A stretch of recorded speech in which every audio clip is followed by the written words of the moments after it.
He woke with a jolt, the first rays of dawn peeking through his blinds. His eyes immediately went to the wall, but it was clean. A sigh of relief escaped his lips. The dream was over. He got up to make coffee, but as he walked into the kitchen, a searing pain shot through his index finger, the same one that had been pricked by the book. He looked down and saw a faint red mark on his skin, a tiny, angry starburst. He recoiled in horror, a cold realization dawning on him. It hadn't been a hallucination. The morning passed in a blur of anxiety. He tried to focus on his work, but every time he sat at his desk, the words on his wall would shimmer back into existence. They were faint at first, like a watercolor stain, but within minutes they would solidify, thick and red and pulsing. He scrubbed at them with a sponge, then a brush, and finally, in a fit of panic, scraped at the plaster with a knife. The words disappeared, but moments later, they began to ooze back from the wall, a new line forming just above the original. He was trapped. A chilling whisper slithered into his mind, a sound that wasn't in his ears but in his thoughts. It was the voice from the library, the one that had called his name. It was not speaking in a human language, but in a series of thoughts and emotions, fear, pain, and a desperate, gnawing hunger. The book wasn't a static object. It was a parasite. And it had found a host. Julian finally understood. He couldn't just get rid of the words on his wall, he needed to sever the connection to the book itself. He had to go back to the library. He grabbed his jacket and keys, his mind a whirlwind of fear and determination. He had to face the book again, and this time, he couldn't run. The sun was setting as he left his apartment, the vibrant chaos of New York City now feeling more like a distant dream than reality. He was on a solitary quest, a fool's errand to face a living book he had no business touching in the first place. He had to find a way to silence the whispers and erase the words, before they consumed his life entirely. That night, Julian lay in his bed, the memory of the book haunting him. The clock read 2 a.m. when he heard it.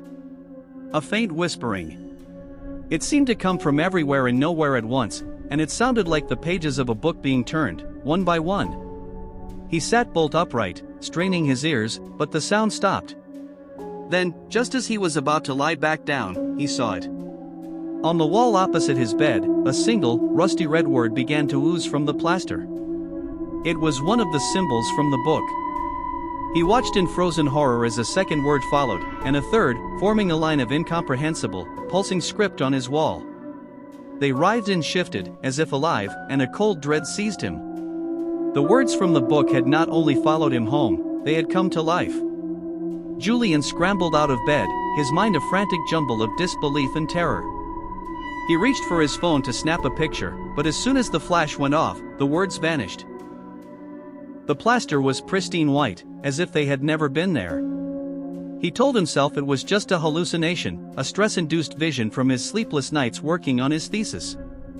He was a man of logic and reason. There was no room for supernatural nonsense. He spent the rest of the night pacing, his heart still hammering. He convinced himself he needed to get some rest and forget about the whole thing. He would go back to the library in the morning, find the book, and put it back where he found it. Maybe that would be the end of it. He dozed off in his armchair, a fitful, shallow sleep. The New York Public Library on Fifth Avenue wasn't just a building, it was a mausoleum of quiet ambition. Its marble halls swallowed sound, and its air, thick with the scent of aged paper and leather, felt heavy with the weight of every word ever written. For Julian Price, a graduate student in comparative literature, it was a second home, a sanctuary where he could hide from the blinding chaos of the city outside. He had come to the library seeking refuge, but today, he found something far more than that. Julian was a creature of habit. He'd spend his days in the Rose Main reading room, surrounded by its ornate ceilings and brass lamps, a silent observer in a sea of scholars. But the research for his thesis on forgotten folklore had hit a dead end, and a restless frustration had him wandering. He found himself in a part of the library he had never seen before, a narrow, dusty aisle tucked away behind the main stacks, marked only by a sign that read, "Restricted, Special Collections." A quiet voice, a sound like dry leaves rustling across a stone floor, seemed to call his name from within.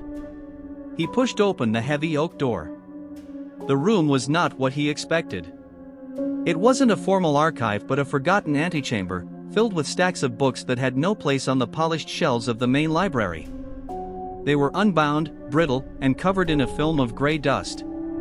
And in the center, on a small wooden pedestal, was a single, bound volume, unblemished by dust. The book was not large, perhaps the size of a man's hand, but it radiated a strange, cold energy. Its cover was a dark, textured crimson, almost like dried flesh. There was no title on the spine, only a faint, swirling pattern that pulsed with a life of its own. As Julian reached for it, the air grew colder, and a shiver ran down his spine. He pulled on a glove from his pocket before touching it, a small act of caution that he would later realize was futile.